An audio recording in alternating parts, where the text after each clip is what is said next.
Hello and welcome to Chai and Y from the Ruparel College in Matunga.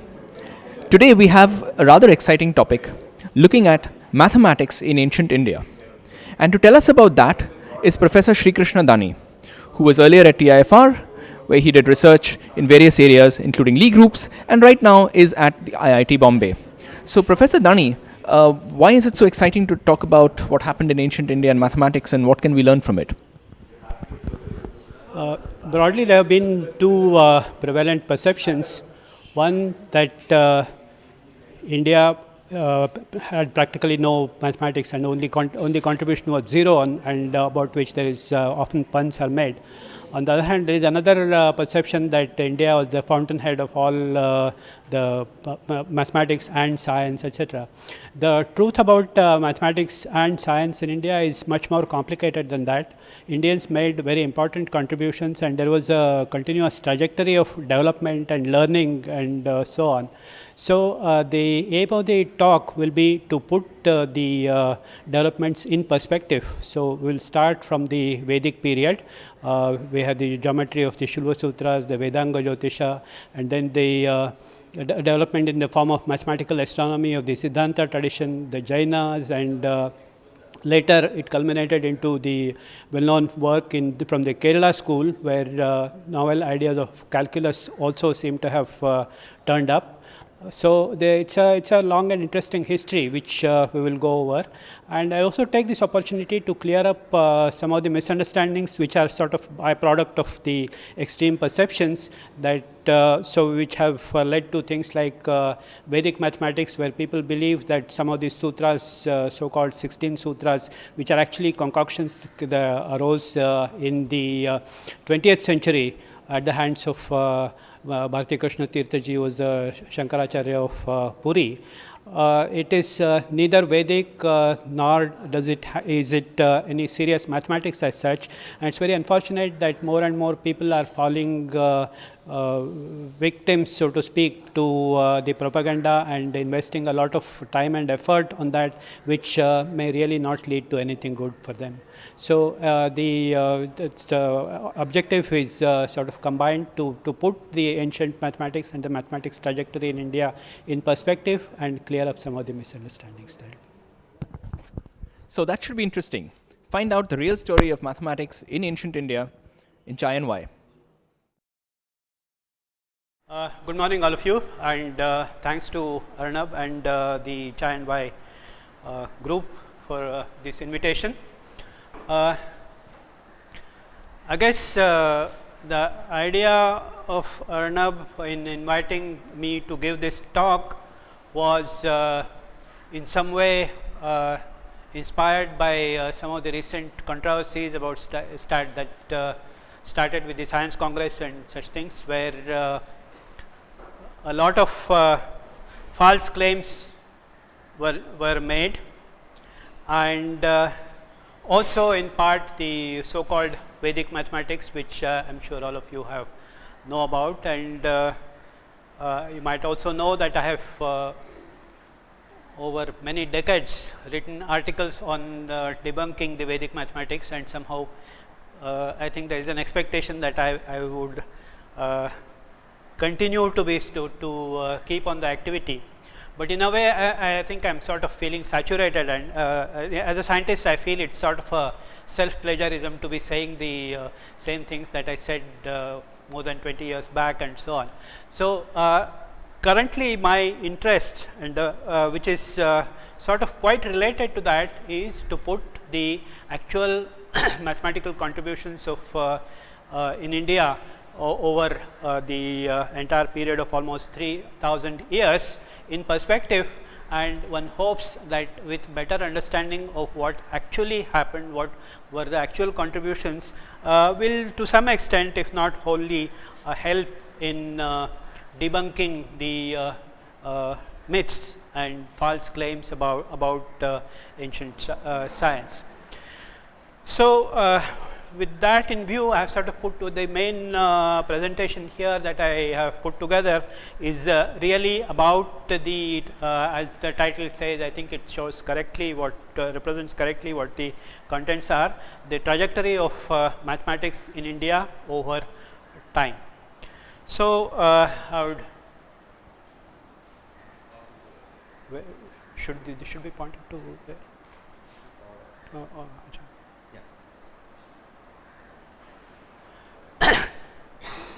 yeah, I would first set out a kind of framework. The study of ancient Indian mathematics may be divided into these topics. It's convenient to think in terms of various topics, so that you have a kind of map of the topic, map of the theme.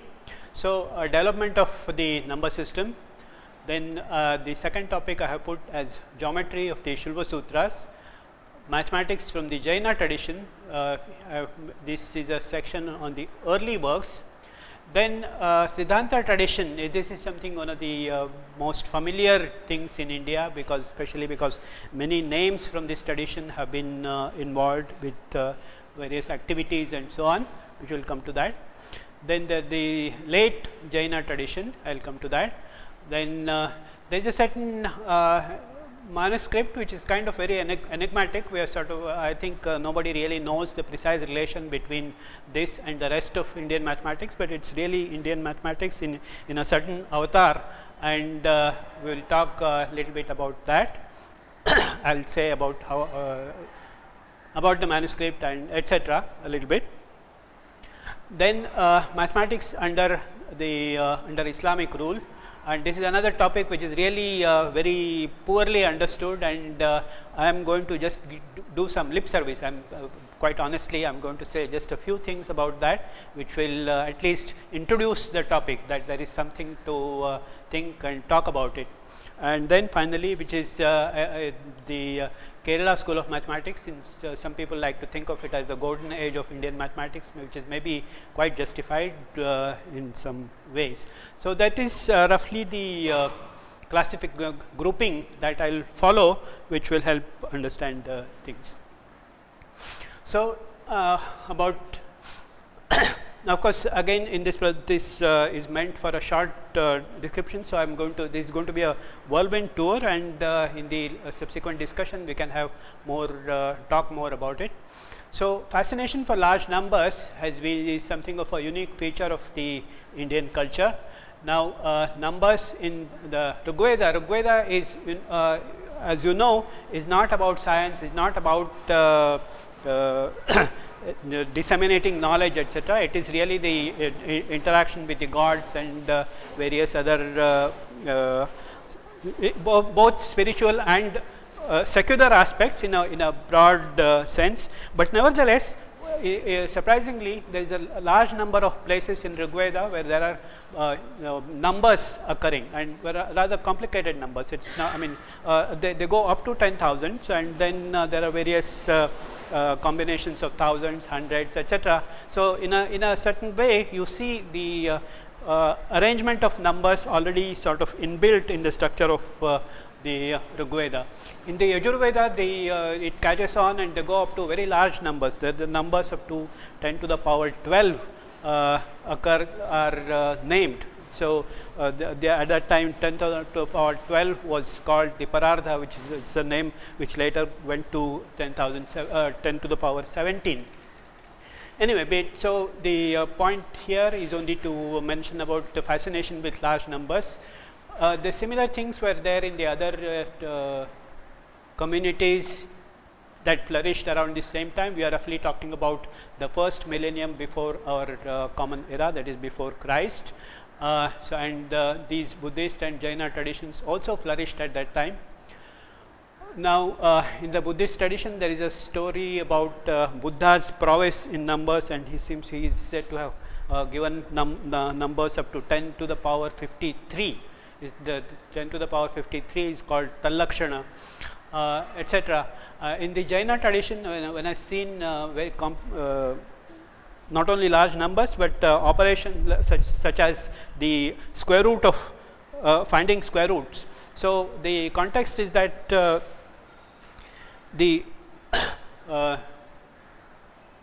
is the 10,000 yojana is the diameter of not Jambudvipa, possibly I could the celestial cosmic body, and then they would like to find the area of that. So, So in the yeah, so well, I'll not go deeper into. I'll discuss that more later. So there is a square root involved, and then so that actually involves 10,000 Yojanas squared times 10, because 10 is involved as square root of square root 10 is involved as this for computing pi. Pi was supposed to be a square root of 3. Anyway, I'll come to that. Come to more of that later. So this is just to give a context for dealing with large numbers. Now, the development of the decimal place value system is again something unique to the Indian civilization, and in a way, as I said, there is a certain canonical, there is a certain pattern over which this seems to have evolved, because when people started thinking of large numbers, they inevitably they thought of the next one as 10 times the, in terms of what we now call orders of magnitude. So 10 times that, 100 times that, and then 10 times that will be the next one, etc. So when it came, this was all oral until a much later stage, and when it came to writing, it was natural that they were sort of tabulated and then thought of as in the place value system. Though of course it now seems, in retrospect, this now seems very natural. It's not, did not happen quite uniformly quite across the culture. There were various other systems of forms of writing numbers. People also wrote to base 20 or even counted to base 20, etc.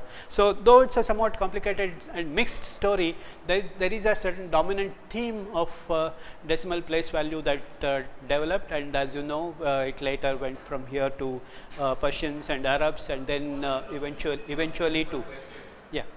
There are two topics here. One is the base of the 10 days, and Yeah. one is the place value system. Yeah. You said that the base 20 was also Yeah. used. So there are two adjectives, the decimal and place value system. So they need to be thought of independently, but I'll come to that later. Yeah. Then introduction of 0 as placeholder. Now this place value system as even decimal base is found in some of the other cultures, but the combination of all these together with symbol for 0 is something that was unique to the developments in India. So this is now of course 0 has many angles to it, many respects in which one can think about it, which is that it's first of all, to think of it as a number is itself something of a development of mathematical idea. Then thinking of it as what they call additive identity, namely the number which when you add to something, the value is not changed, etc. So, but here we are actually looking at 0 as a placeholder, namely, so when you want to write something like 107, so there is 100, there are 7 units, but there are no tens. So in the old days, this used to be written a blank space and then 7. So because in the tables that's how it would look. We would put 1 in the hundreds column, 7 in the units column, and 10 column there is no number, so you just leave it blank is what would happen in the earliest practices.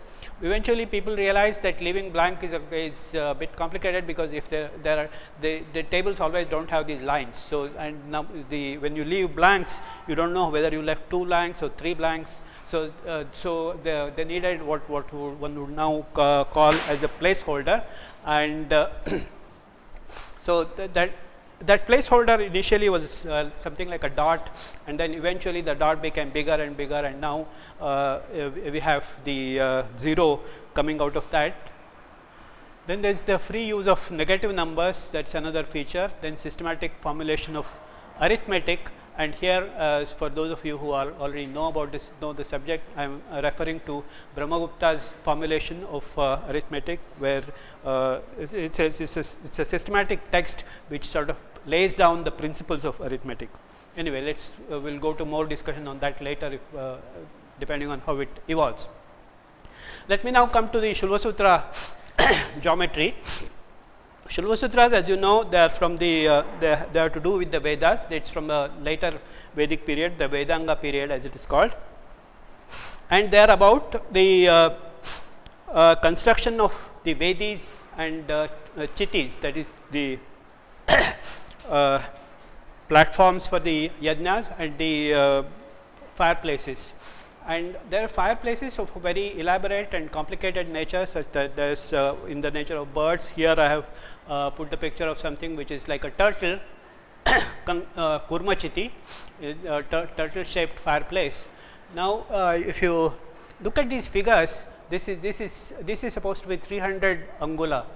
That angula is comes from the name for finger, and this is the breadth of the finger, and it's about seen to be about 3/4 of an inch. So this is supposed to be 300 angula, and then if you together it would be roughly like 400 angula. That's about so it comes to 20 to 25 feet this way, and 15 feet this way. So it's a figure, it's not something like a rangoli which you can simply draw without aid of any geometrical mathematical instruments. So and to be able to do constructions on this of that scale, they needed to understand various geometric principles, and that is the genesis of the Shula Sutra geometry. So I have quoted some of the figures here. Now, so in the course of that, various geometric principles came to be understood, and here is a summary of what Shula Sutras contain in terms of geometry.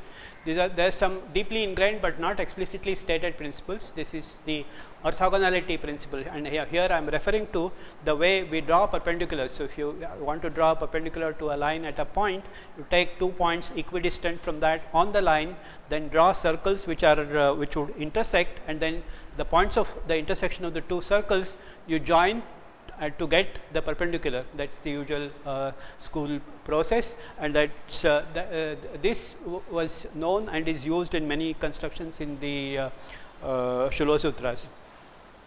Then the converse of Pythagoras theorem. I am coming to Pythagoras theorem later. Converse of Pythagoras theorem means the Pythagoras theorem tells you that the squares of on the two sides add up to the square of the hypotenuse. And the converse is also true, that is, if you have a triangle in which squares of on the sides add up to the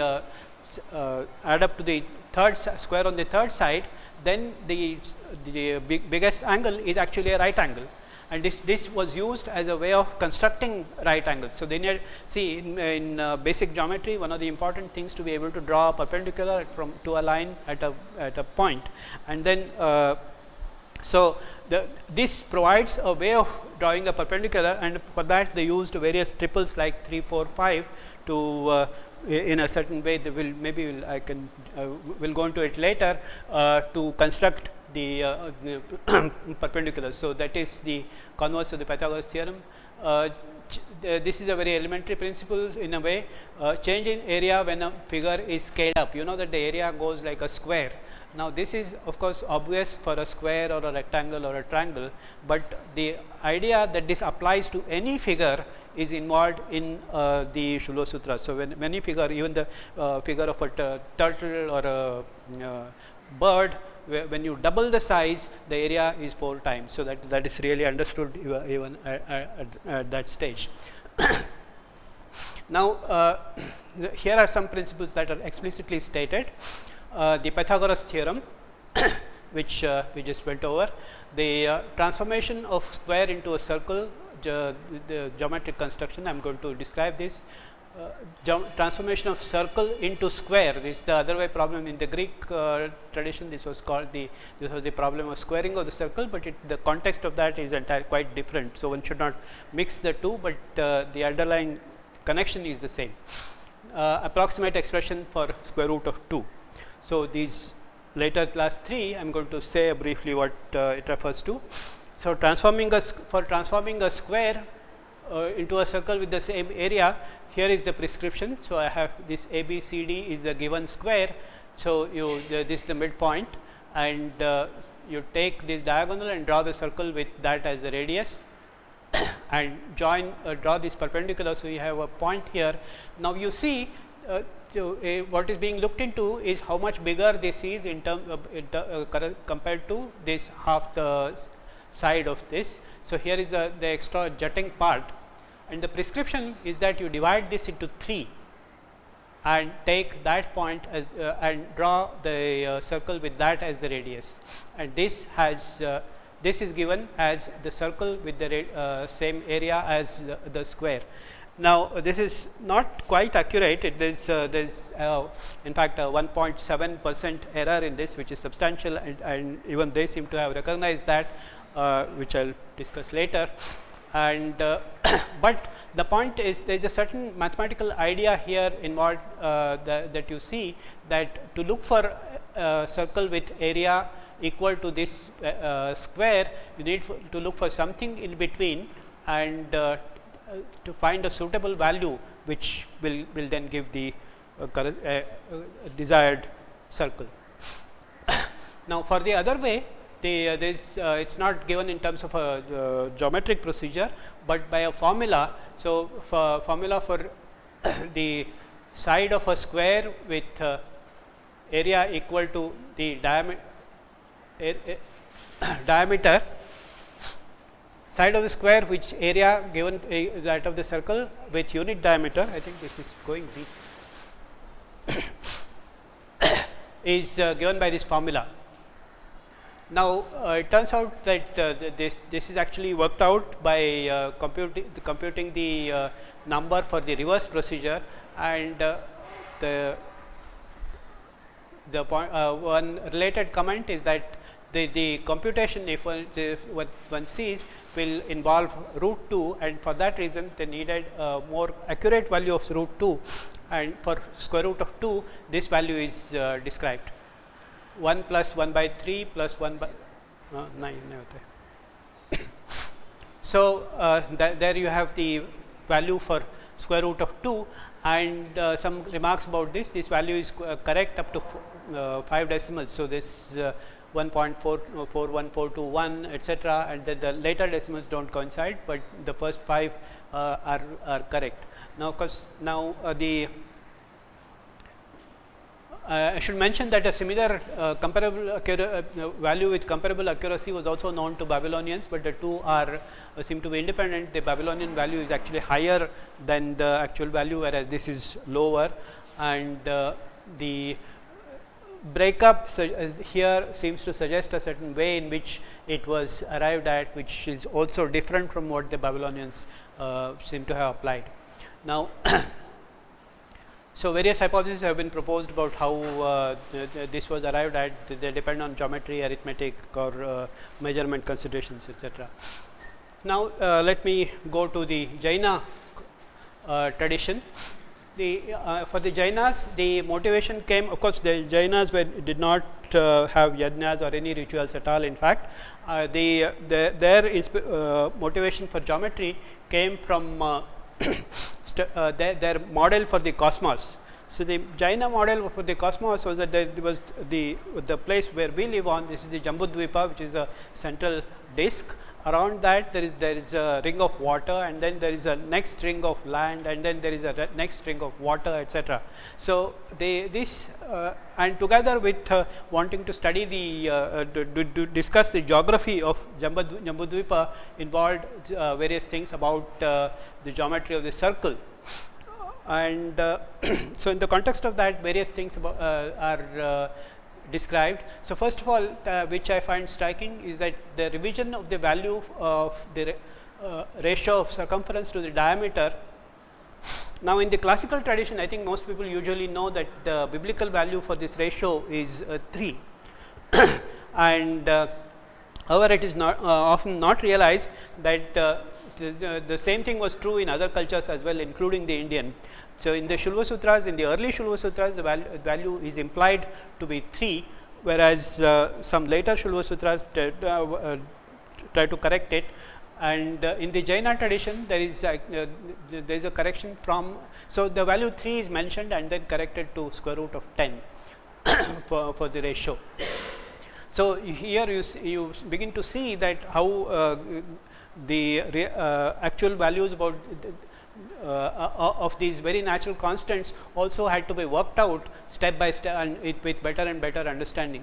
So they were aware that of the formula for the area of the circle. Then formula for lengths of arcs. So this is something I think is somewhat unique to the Jaina tradition. So here I have recounted the formulae. So if you take the length of the arc and then the length of the chord arc, you have an arc and then the chord corresponding to that, and the diameter of the circle. So these are formulae relating to the chord diameter and the height. Height is the is what you actually imagine what it would be. So if necessary, we'll discuss more about this later. So that I just wanted to emphasize the formula, existence of the formulae. So the next brief introduction will be to Siddhanta and the later Jaina traditions. So here there is a almost continuous Siddhanta tradition starting from Aryabhatta, who was from 476. There is Varahamira, Bhaskara the first, Brahmagupta. About some of the names I am going to say in more detail, but the point of this page is to show a certain, emphasize or highlight a certain continuity in the learning of this topic. All of this activity was inspired by study of mathematical astronomy, which has to do partly with predicting secular events like the eclipses and tithis and so on, which were needed for agriculture, and partly by, it was also inspired by astrology, some of the to predict the human destiny and so on. So we go from up to Bhaskara. Bhaskara in a sense is the pinnacle of this tradition, though the tradition continued beyond him to Narayana Pandit and Ganesha. Incidentally, we have now recently had the 900th anniversary of Bhaskara. In parallel, there is also the Jaina tradition, which over the years there is a greater intermingling between the two and borrowing of exchange of ideas, etc. There is the Sridhara, Mahavira, Sivatala Kasuri and Thakura Feru. These are some of the well-known names from the Jaina tradition. Now, let me go over briefly about some of these names. Aryabhatta is the founder of the Siddhanta tradition. I put founder in quotes because it's not actually the case. We had even before the Surya Siddhanta is an older composition, but there is no name associated with that, and it's sort of diffuse knowledge that came down. The Aryabhatta was first to sort of formulate most of the things systematically, and which led to more systematic pursuit of the topic as in the form of a tradition or school or whatever one might call. This is it's a work on mathematical astronomy. It's a short work. It's just 121 verses, out of which 33 verses are related to mathematics. Those related to mathematics, some highlights. Approximate value for pi. This is a very well-known thing. I think many people usually know that if the diameter is 20,000, then the circumference is described to be 62,832.